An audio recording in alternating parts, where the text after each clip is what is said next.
Plague is a serious infectious disease caused by the bacterium Yersinia pestis. It has caused major epidemics and deaths throughout history. Plague usually occurs in three main forms: bubonic, septicemic, and pneumonic.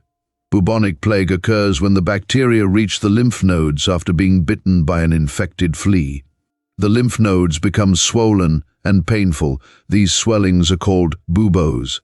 Septicemic plague occurs when the bacteria enter the bloodstream directly. This form can quickly lead to sepsis, blood poisoning, and multiple organ failure. Pneumonic plague, the rarest but most deadly form. It occurs when the bacteria reach the lungs and can be transmitted from person to person through breathing. Plague killed millions of people in Europe in the Middle Ages during the great epidemic known as the Black Death.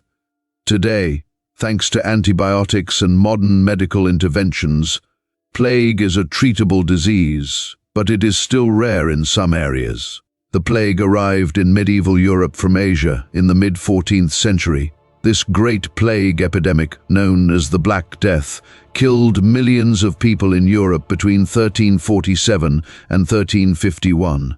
There are several important factors in how the plague came to Europe. The plague came to Europe from Asia via the Silk Road and other trade routes. Trading ships and caravans played an important role in carrying the plague to Europe. These ships brought with them rats carrying infected fleas. In 1347, Genoese merchant ships sailed from the port of Caffa on the Crimean Peninsula on the Black Sea to the Italian port of Messina. These ships were full of rats infected with fleas carrying the plague bacteria. Once the ships reached European ports, the plague spread rapidly. The plague spread quickly because European cities were densely populated and had poor hygiene. Close contact between people facilitated the spread of fleas and thus the plague. In addition, the pneumonic form of the disease was transmitted from person to person through respiration, further accelerating its spread.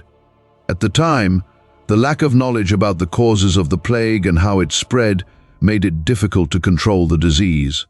When symptoms appeared, there was a failure to isolate infected people or provide appropriate treatment. As a result, the plague arrived in medieval Europe through trade routes, especially maritime trade, and due to poor hygiene conditions, it spread rapidly and caused great devastation.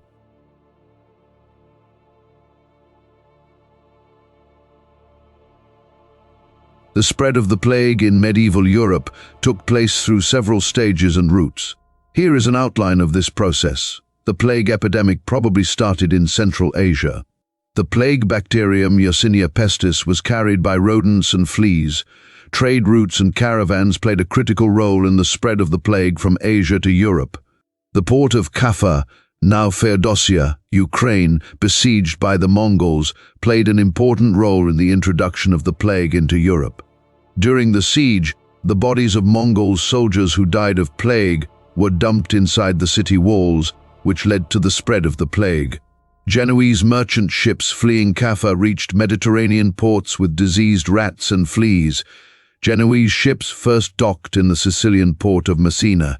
From there, the plague spread rapidly to other parts of Italy. When the merchant ships reached Marseille, the plague spread quickly there too, and moved to other parts of France. The plague quickly spread to other cities in Italy. Trade centers such as Florence, Genoa, and Venice played an important role in the spread of the disease.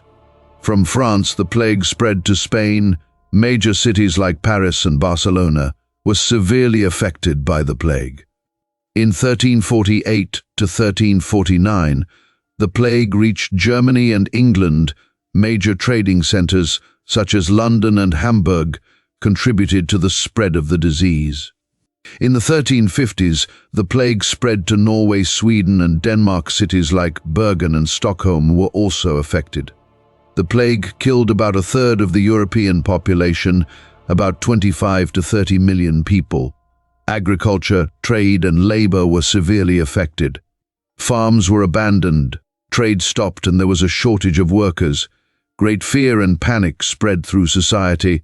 Religious beliefs were shaken, and anti-Semitic attacks increased in some areas, with Jews blamed for the spread of the disease. The plague led to a major demographic and socio-economic transformation in medieval Europe. The devastating effects of the plague were felt in many parts of Europe for centuries, permanently altering the social structure.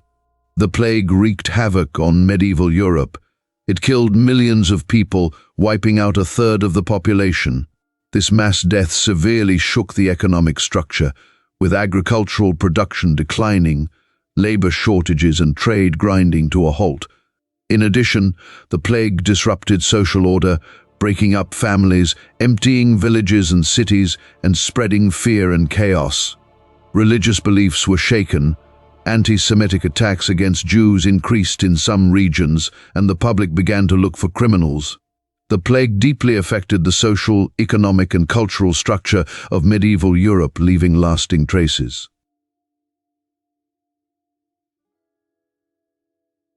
If there had been no plague in medieval Europe, European and world history would probably have taken a different course. Here are some possibilities. If the millions of people who died from the plague had survived, Europe's population would have grown faster.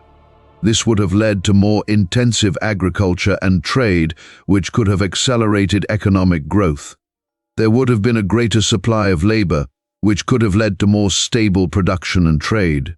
The plague led to labor shortages and a corresponding increase in the demand for workers. This weakened the feudal system, and serfs demanded more rights. Without the plague, it is likely that the feudal system would have lasted longer and the lords would have gained more power. The plague severely depopulated many cities and caused trade to stop. If there had been no plague, cities could have grown faster and trade routes could have been used more effectively. This could have led to a more rapid rise in the power of trade centers and the bourgeoisie. The plague led to a questioning of religious beliefs and the authority of the church in Europe. This questioning contributed to the beginning of the Renaissance and the scientific revolution. Had it not been for the plague, these movements of enlightenment and innovation might have started later or developed in different ways. The plague created great fear and panic in society, tearing families and communities apart. If there had been no plague, social structures might have been more stable and cultural developments might have evolved in a different direction. There might also have been fewer anti-Semitic attacks and accusations against other minorities. The plague weakened Europe's economic and social structure, triggering overseas exploration and colonization. If there had been no plague, these discoveries might have taken place later, or with different motivations. This could have affected the process of exploration and colonization of the Americas and other regions. In conclusion, without the plague, European and world history would probably have been shaped differently. Different dynamics would have emerged in many areas such as population growth, economic development, social and cultural structures, scientific and artistic developments.